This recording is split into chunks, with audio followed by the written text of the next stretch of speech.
আজকে হঠাৎ করে দেখলাম যে নির্বাচন কমিশন একটা বিজ্ঞপ্তি জারি করছে, তাতে দেখা যাচ্ছে কালীগঞ্জ বিধানসভার উপনির্বাচন আগামী 19 তারিখে। 19 তারিখে যে নির্বাচন, উপনির্বাচন, সেই উপনির্বাচন প্রত্যাশিত ছিল এবং ভারতীয় জনতা পার্টি সর্বশক্তি নিয়ে এই নির্বাচনে অংশগ্রহণ করবে।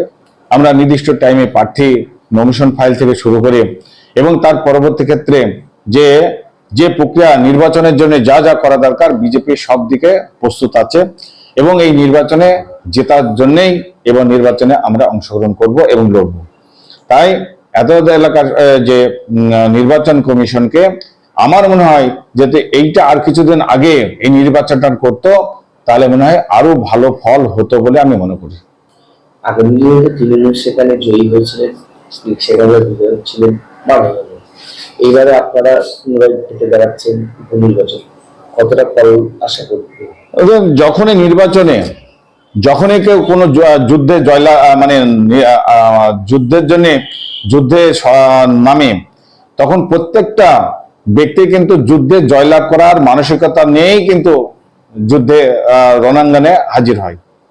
তাই এই নির্বাচনেও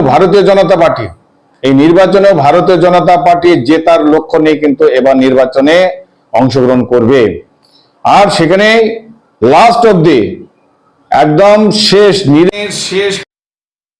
ভারতীয় জনতা পার্টি সর্বশক্তি নিয়ে এই নির্বাচনে যাতে জেতে জয়লাভ, তার জন্য যা যা করা দরকার আমরা সবকিছু ব্যবস্থা করব এবং এই নির্বাচনে এবার জয়লাভ করব বলে আমরা মনে করছি।